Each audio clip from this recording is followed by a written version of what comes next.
Baik, terima kasih. Assalamualaikum dan selamat pagi. Pusat Kecemerlangan Pendidikan Pak Izzuddin FCOEE yang ditubuhkan sejak tahun 2021 terus merangka pelbagai inisiatif bagi pemberdayaan asnah dan kecemerlangan pendidikan di negeri Perlis. Baik, bagi mendapatkan perkembangan terkini program yang dilaksanakan oleh FCOEE ini, bersama saya iaitu Profesor Emeritus Datuk Dr. Kamarudin Husin, iaitu pengurusi Pusat Kecemerlangan Pendidikan Pak Izzuddin. Baik, Assalamualaikum Datuk. Waalaikumsalam. Apa khabar? Alhamdulillah. Baik Datuk, sepanjang tahun 2025 lebih 30 program dilaksanakan oleh FCOEE. Jadi bagaimana Datuk melihat program yang dilaksanakan dan juga impaknya kepada asnah? Ya. Terima kasih Wan Azli daripada RTM yang sentiasa bersama dengan FCOEE. Alhamdulillah 2025 memberi impak yang besar dalam kita melaksanakan program-program yang berimpak tinggi lah. Sebanyak 35 program, maknanya sebulan tu 3 program yang telah kita adakan yang meliputi program-program AI, robotik, akademik, PLC, pemangkin pembangunan insan terpilih madani. Lepas tu kita bagi geran-geran penyelidikan dan banyak lagi program-program sampingan lah, sebanyak 35. Dan saya begitu kagum kerana yang penting adalah bukan CSR tu, tetapi apa impak dia itu. Jadi 2-3 tahun ini Pak Izzuddin Center of Educational Excellence mendapatkan data-data yang akan digunakan dalam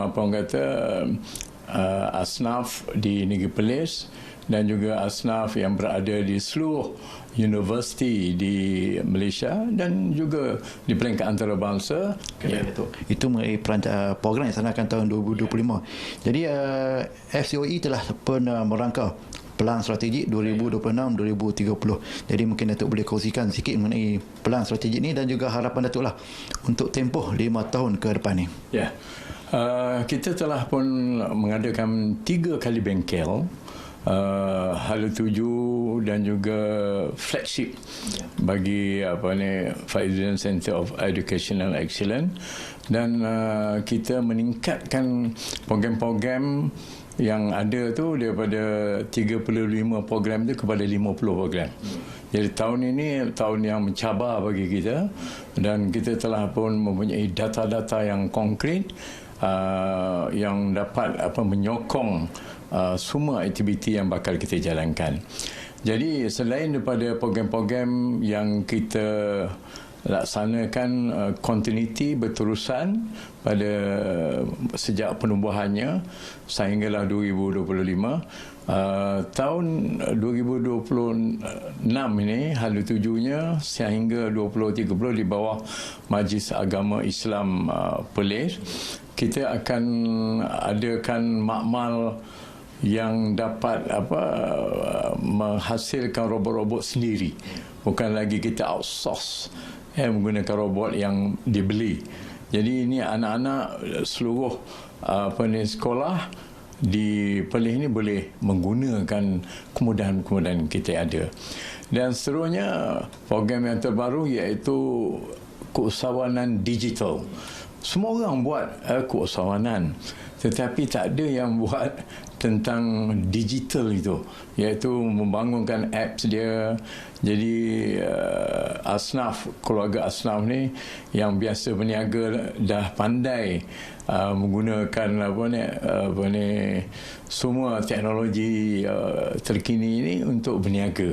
Jadi kita kembangkan mereka dengan adanya bengkel-bengkel dan juga pendedahan dalam AI. Contohnya lah kan. Yang ketiganya, yang ini ada hasrat Duli Yang Teramat Mulia Tuanku Raja Muda Perlis supaya mempertabatkan sukan.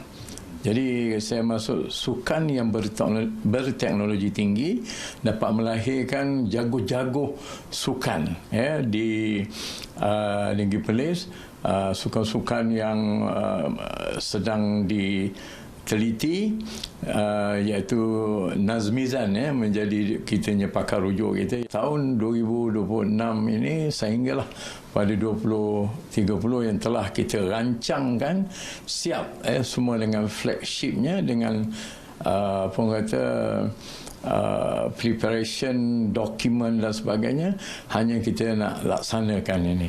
Jadi saya ucapkan berterima kasih kepada Majlis Ugama Islam Perlis yang telah memberikan dana fi sabilillah ini untuk melaksanakan program-program yang berimpak, dan ini dapat melahirkan generasi yang terbaik untuk masa akan datang untuk negara kita, iaitu negara Malaysia.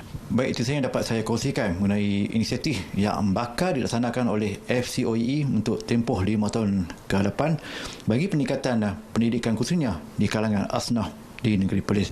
Baik, itu saja yang dapat saya kongsikan. Kembali bersama rakan menyampai di studio. Selamat pagi Malaysia.